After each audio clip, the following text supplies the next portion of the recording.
बोलिए भारत माता की, मां दंतेश्वरी की। बहुत बहुत धन्यवाद। भारतीय जनता पार्टी छत्तीसगढ़ प्रदेश के अध्यक्ष, जिनका अभी अभी आपने भाषण सुना है, और इनका भाषण मैं दूसरी बार में सुन रहा हूं। मैं कह सकता हूं कि आपके प्रदेश अध्यक्ष बहुत ही प्रभावी वक्ता हैं और छत्तीसगढ़ की जनता की समस्याओं को बहुत ही गंभीरतापूर्वक लेते हैं, समझते हैं। यह एक उनके अंदर अद्भुत कला है। ऐसे ऐसे किरण सिंह जी देव और हमारे लोकसभा प्रभारी श्री महेश जी जैन, महेश गागड़ा जी, श्रीनिवास राव जी मद्दी, चैतराम अटामी जी, संजय पांडे जी, श्रीमती तेज ओजस्वी मंडावी प्रदेश मंत्री, धीरेन्द्र प्रताप सिंह जिला महामंत्री, संतोष गुप्ता जिला महामंत्री, अभिमन्यु सोनी पूर्व जिलाध्यक्ष, श्रीमती कमला नाग जी पूर्व जिला पंचायत अध्यक्ष, श्री अंतिवेक अध्यक्ष प्रत्याशी, और हमारे यहां पर राजा साहब श्रीमान कमल चंद जी भंजदेव, और आपके लोकप्रिय प्रत्याशी श्री महेश कश्यप, और इस सभा में मौजूद मेरे सभी सम्मानित बहनों एवं भाइयों। लंबे समय के बाद बस्तर की किसी सार्वजनिक सभा को संबोधित करने के लिए आप सबके सामने खड़ा हुआ हूं। लंबे समय के बाद आया हूं, फिर भी आप लोगों ने फूलों की हार पहनाकर स्वागत किया है, तालियां बजाकर स्वागत किया है। लेकिन आप जानते हैं, भारत की परंपरा है और शिष्टाचार का तकाजा भी है। स्वागत, अभिनंदन, जोहार कभी एक तरफा नहीं होना चाहिए। इसलिए मैं भी अपनी तरफ से शीश झुकाकर आप सभी बहनों भाइयों का जोहार करता हूं, आप सभी का मैं अभिनंदन करता हूं। यह मां दंतेश्वरी की धरती है और वहीं पर मर्यादा पुरुषोत्तम भगवान राम की का ननिहाल भी यहां पर है, और यह भगवान राम की तपोभूमि भी है छत्तीसगढ़। बहनों भाइयों, छत्तीसगढ़ के साथ मेरा बहुत ही अटूट रिश्ता है। छत्तीसगढ़ जब राज्य बना था और पहली बार जब यहां विधानसभा का चुनाव हुआ था, तो उस समय पार्टी की तरफ से, केंद्र की तरफ से प्रभारी बनकर मैं यहां आया था। और उस समय हालात कुछ ऐसे थे कि लोग यह कहते थे कि यहां पर भाजपा की सरकार बिल्कुल नहीं बनेगी, कांग्रेस की सरकार ही आएगी। लेकिन हालात बदलते चले गए। छत्तीसगढ़ की जनता ने यह समझना प्रारंभ किया, सचमुच छत्तीसगढ़ का भाग्य यदि कोई बदल सकता है, भारतीय जनता पार्टी ही बदल सकती है। और लोगों ने स्पष्ट बहुमत के साथ छत्तीसगढ़ में भारतीय जनता पार्टी की सरकार बनाई। 20 वर्षों का समय गुजर चुका है। 20 वर्षों में देखा जाए तो 15 वर्षों तक आप लोगों ने बराबर भारतीय जनता पार्टी की सरकार को छत्तीसगढ़ में बनाकर रखा है। आपको लगा कि बीच में थोड़ा परिवर्तन करके देखना चाहिए, क्योंकि आप जानते हैं कभी कभी एक ही खाना खाते खाते लोग ऊब जाते हैं, तो उनको लगता है जरा स्वाद बदल जाए हमारा, इसलिए कोई दूसरा खाना भी खाने लगते हैं। और आप लोगों ने 5 साल के लिए कांग्रेस की सरकार बना दी। कांग्रेस की सरकार ने 5 वर्षों के अंदर यहां क्या किया है, यह बताने की जरूरत नहीं है। फिर आप लोगों ने फैसला किया कि सचमुच बेहतर तरीके से छत्तीसगढ़ में कोई पार्टी सरकार चला सकती है तो वह भारतीय जनता पार्टी ही चला सकती है। इसलिए आप लोगों ने यहां पर फिर से भारतीय जनता पार्टी की सरकार बनाई है। और मैं कहना चाहता हूं, छत्तीसगढ़ विधानसभा के चुनाव में आप लोगों ने भारतीय जनता पार्टी की झोली को भर दिया है मेरे बहनों भाइयों। इसके लिए भी मैं आप सबके प्रति अपना आभार व्यक्त करना चाहता हूं। लेकिन स्थान स्थान पर जहां भी मैं जा रहा हूं, चाहे मैं मध्य प्रदेश गया था, राजस्थान गया था, और आज आप लोगों के बीच छत्तीसगढ़ में हूं। बहनों भाइयों, अभी कुछ ही महीने पहले विधानसभा का चुनाव हुआ, अब फिर लोकसभा का चुनाव हो रहा है। हमारा यह कहना है कि क्यों ना विधानसभा और लोकसभा चुनाव सारे देश के एक ही बार करा दिए जाएं, ताकि जनता का समय भी बचे और साथ ही साथ संसाधन भी बचे। मैं समझता हूं सबसे बेहतर स्थिति होगी। स्थानीय निकायों के चुनाव सारे देश भर के एक बार हो जाए। और मैंने देखा है कि चाहे राजस्थान हो, मध्य प्रदेश हो, जहां जहां मैं गया हूं, जनता ने तालियां बजाकर इस प्रस्ताव का स्वागत किया है। और कांग्रेस का जहां तक प्रश्न है, कांग्रेस लंबे समय तक इस हिंदुस्तान में हुकूमत में रही है, लंबे समय तक इन लोगों ने सरकार चलाई है। जब जब कांग्रेस की सरकार यहां पर आई है, तब तब भ्रष्टाचार तेजी के साथ बढ़ा है। कभी जीप घोटाला, कभी कोई घोटाला, कभी राफेल घोटाला, कभी 2G घोटाला, कभी खाद घोटाला, घोटालों पर घोटाले। लोग ये कहने लगे थे उस समय कि कांग्रेस सरकार जब आती है तो घोटालों की बाढ़ आ जाती है। ऐसी सरकार नहीं। और आपने देख लिया प्रत्यक्ष अपनी आंखों से, इस छत्तीसगढ़ में आप लोगों ने एक बार कांग्रेस की सरकार बना दी, सब घोटाला तो अलग, यहां गोठान घोटाला हो गया, गोबर का घोटाला हो गया। बहनों भाइयों, ऐसी तो मैंने कभी कल्पना भी नहीं की थी। भैंस के चारे का घोटाला हो गया। अब बीजेपी सरकार आई है, विष्णुदेव जी साय हमारे इस छत्तीसगढ़ के मुख्यमंत्री बने हैं।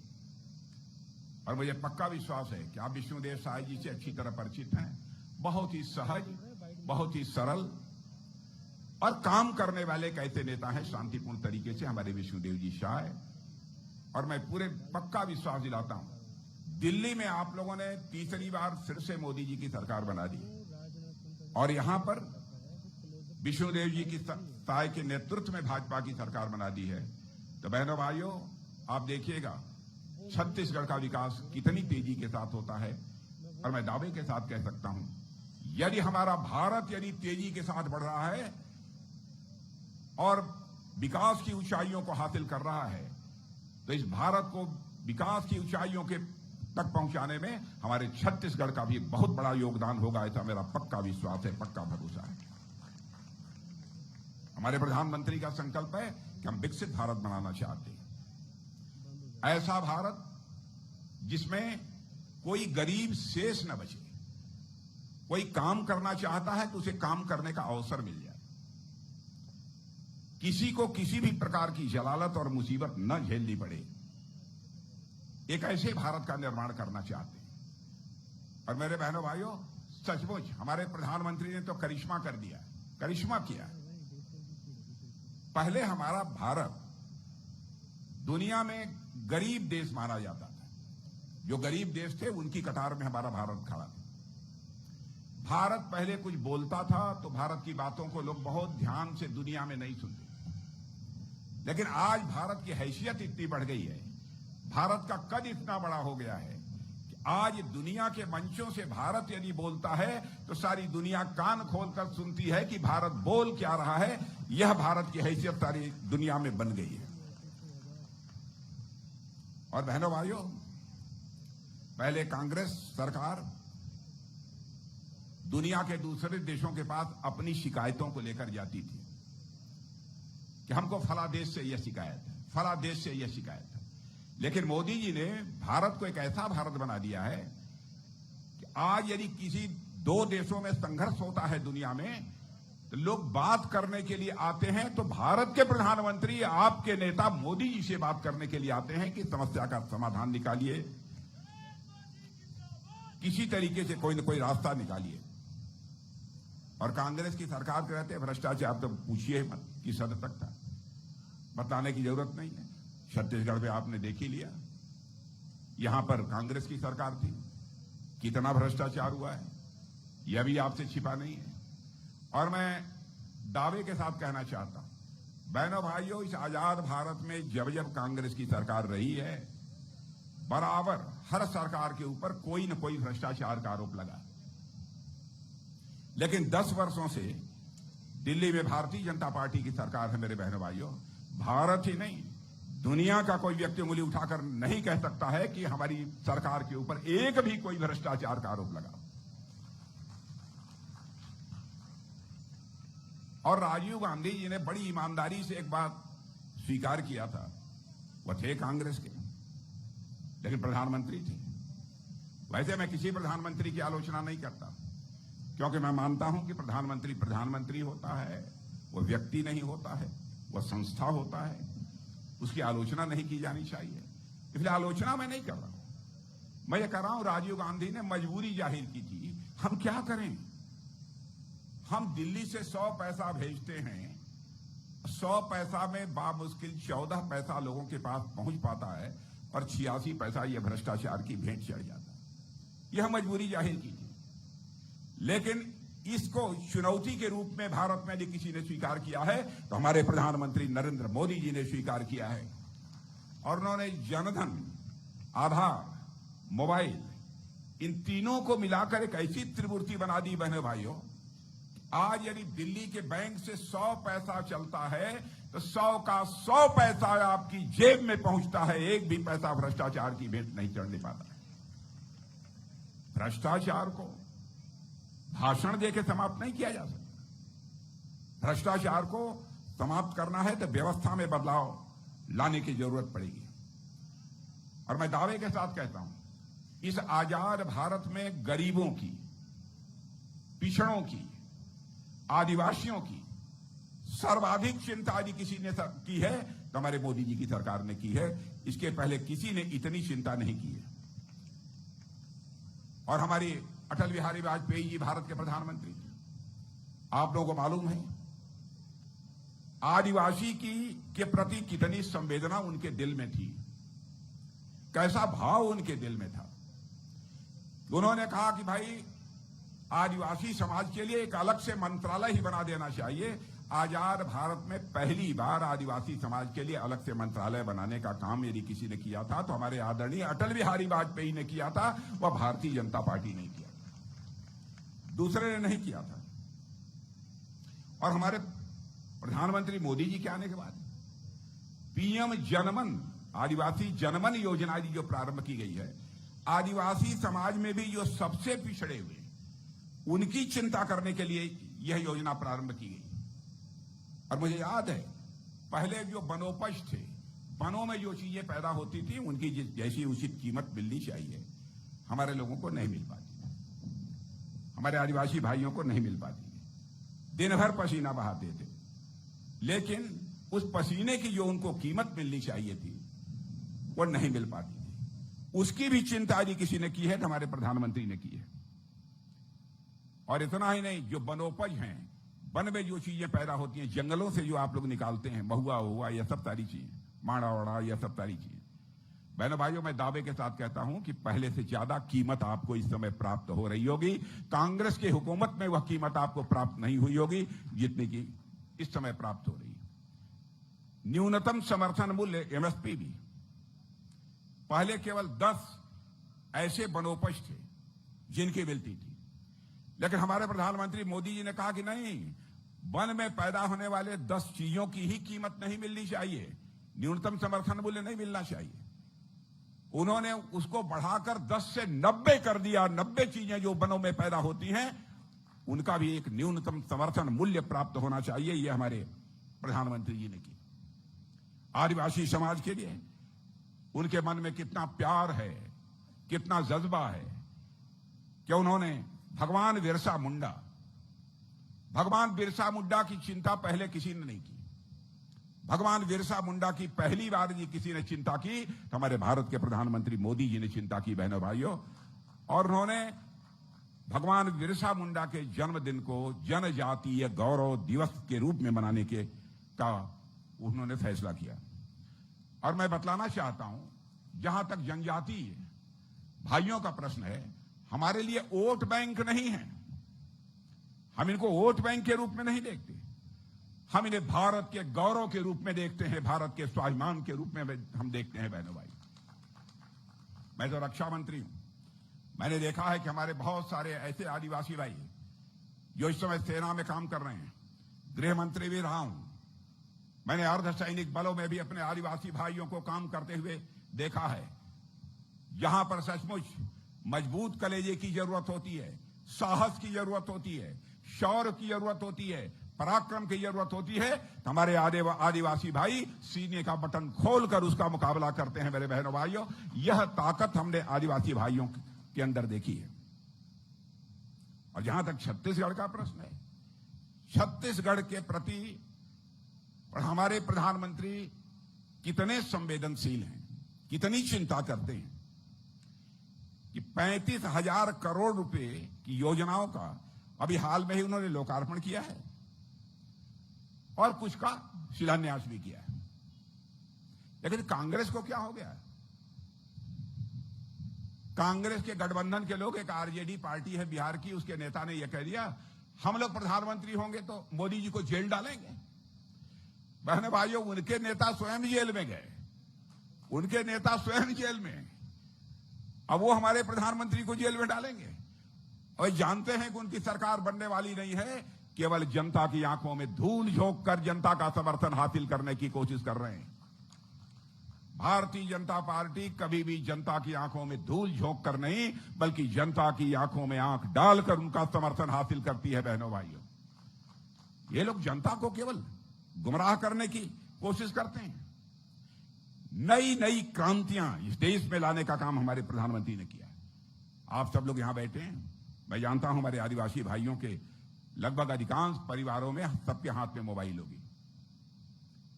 होगी, और मोबाइल के माध्यम से मैंने अपने आदिवासियों भाइयों को स्वयं ही देखा है यह करते हुए कि उसी से बैंक से पैसा निकालते हैं और उसी से बैंक में पैसा जमा करते हैं। इसको अंग्रेजी में डिजिटल ट्रांजैक्शन बोलते हैं। पहले लोगों को बैंक जाना पड़ता था पैसा निकालने के लिए, पैसा रखने के लिए बैंक में जाना पड़ता था। लेकिन मोदी जी ने एक ऐसा सिस्टम बना दिया कि आप घर बैठे बैठे बैंक से पैसा भी निकाल सकते हैं, बैंक में पैसा भी जमा करना चाहते हैं तो बैंक में आप पैसा भी जमा कर सकते हैं। और आपको जानकर खुशी होगी कि भारत जो दुनिया का पहले पिछड़े देशों में खड़ा हुआ देश माना जाता था, बहनों भाइयों, आज भारत में मोबाइल के माध्यम से, यानी डिजिटल ट्रांजैक्शन उसे बोलते हैं, इसके माध्यम से दुनिया में जितना डिजिटल ट्रांजैक्शन हो रहा है उसका 46% डिजिटल ट्रांजैक्शन यदि कहीं हो रहा है तो हमारे और आपके देश भारत में हो रहा है। मेरे बहने भाइयों, यह है हैसियत हमारी भारत की। और आप लोगों ने यह भी देखा होगा, जब जब चुनाव आया है यह कांग्रेस के लोग घोषणा पत्र जारी करते हैं। भूपेश बघेल जी ने भी घोषणा पत्र यहां जारी किया था सरकार बनने के पहले, जब चुनाव लड़ रहे थे। क्या उन्होंने जो सारे वादे किए थे अपने वादों को पूरा किया? पिछले 70-75 वर्षों में लगातार कांग्रेस वादे करती रही, अपने वादों को पूरा नहीं करते हैं। लेकिन मैं दावे के साथ कहता हूं, जो भी हम लोग घोषणा पत्र जारी करते हैं, जो कहते हैं बहनों भाइयों, वह करके दिखाते हैं। यह है हमारी पार्टी का चरित्र। मैं आपको याद दिलाना चाहता हूं, जब 2014 में घोषणा पत्र जारी हुआ था तो हम लोगों ने कहा था हम आएंगे, अयोध्या की धरती पर भव्य राम का मंदिर बनाएंगे। तो उस समय लोग कहते थे हां आएंगे, मंदिर बनाएंगे, लेकिन तारीख नहीं बताएंगे, ऐसा कटाक्ष करते थे। लेकिन बहनों भाइयों, आपने देख लिया, अयोध्या में भव्य राम का मंदिर बन गया। आज भगवान राम अपनी कुटिया से निकलकर अपने महल में प्रवेश कर चुके हैं। मैं विश्वास के साथ कह सकता हूं कि भारत में भी अब राम राज्य का श्री गणेश होगा। मेरे बहनों भाई, भारत में भी श्री राम राज्य का श्री गणेश होगा। ऐसी स्थिति यहां पर पैदा हुई है। और हमको तो इस बार चुनाव में लगता है, छत्तीसगढ़ के चुनाव में, ये दोनों कांग्रेस, ये चुनाव तो ठीक तरीके से निपट जाएगा, लेकिन इसी चुनाव में मुझे लगता है कांग्रेस भी निपट जाएगी।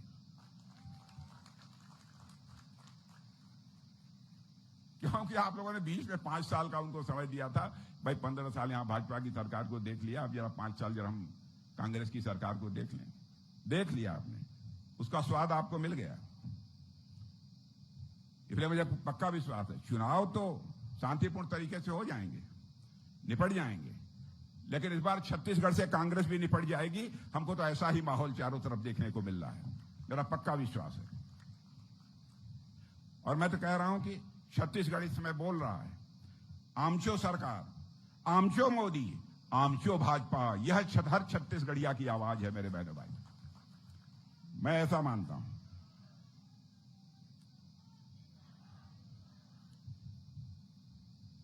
और आप जितने बैठे हैं, मैं आदिवासी माताएं बहनें भी यहां बैठी हैं, सबके घर में गैस का चूल्हा है कि नहीं है? तो गैस का चूल्हा तो जरा हाथ उठाइए। पीछे पीछे भी हमारी आदिवासी परिवार की, गरीब परिवार की माताएं बहनें जो हैं, उनसे भी मैं कहना चाहता हूं, जरा हाथ उठाइए। गैस चूल्हा मिला है कि नहीं मिला है? हर चीज। पहले कभी कोई कल्पना नहीं करता था कि गरीब परिवार की माताएं बहनें भी गैस चूल्हे के ऊपर कभी खाना बनाएंगे। हमारी गरीब माताओं बहनों के आंखों से भी आंसू नहीं निकलना चाहिए। इसकी पहली बार जी किसी ने चिंता की है बहनों भाइयों, तो हमारी प्रधानमंत्री जी ने की है।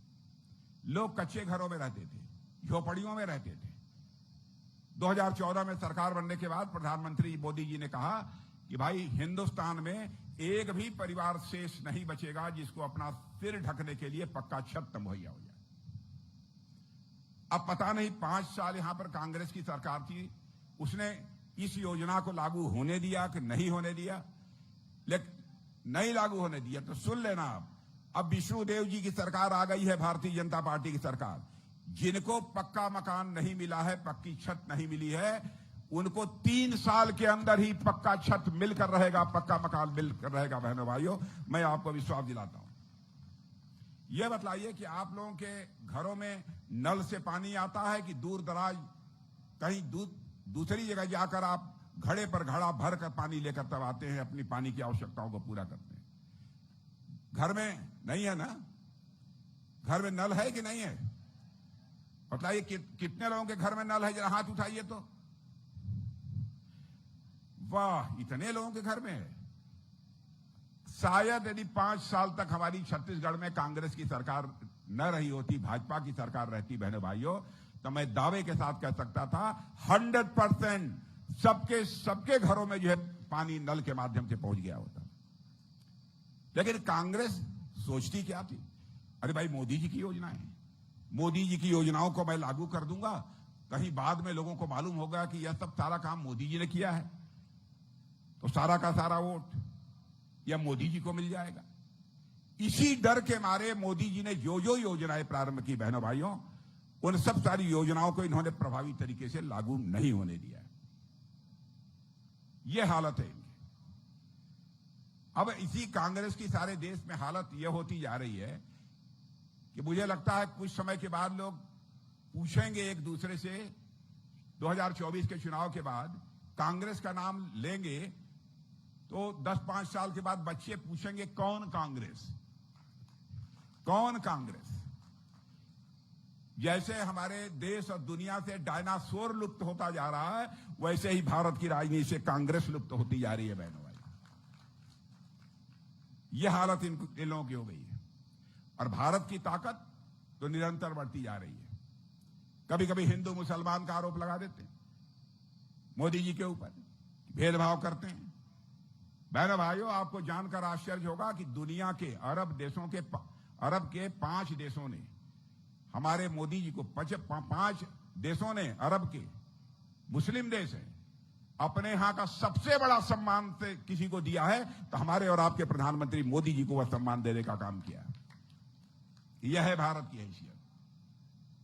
और हमारे नौसेना के कुछ पूर्व अधिकारी कतर में काम करते थे। दुनिया का दूसरा देश है कतर, उसका नाम सुना होगा आप लोगों ने।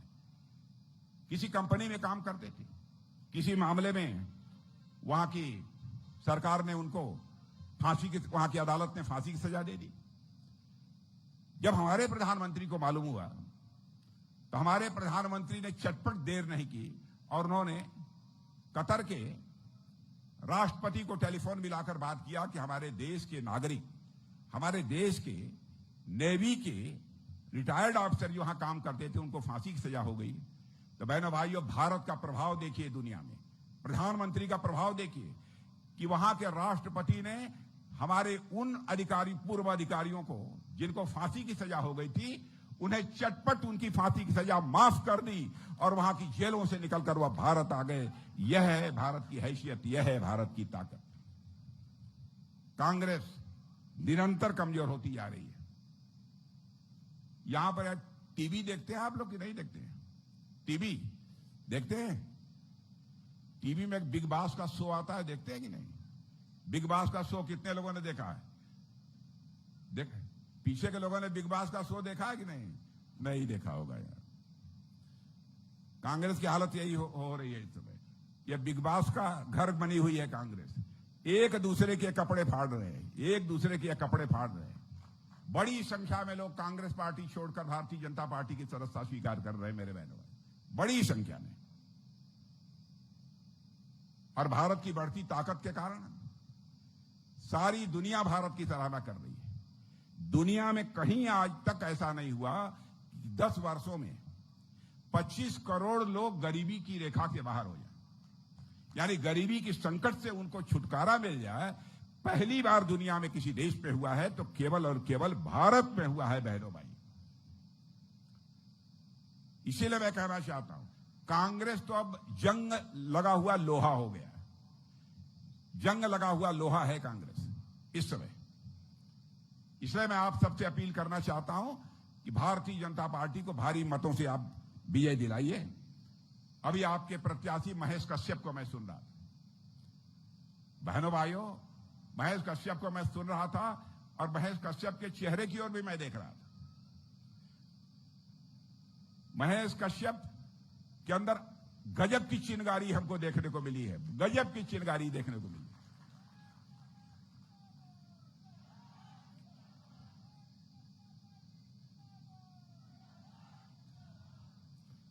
और बहनों भाइयों, महेश कश्यप को बहुत ही प्रभावी तरीके से बोलते हुए मैंने सुना है। बहुत अच्छा भाषण देते हैं महेश कश्यप। आप ये समझ लीजिए, महेश कश्यप यदि आपके सांसद बनकर भारत की संसद में पहुंचेंगे तो आपकी समस्याओं को प्रभावी तरीके से संसद में उठाने का काम कोई करेगा तो आपका महेश कश्यप ही करेगा।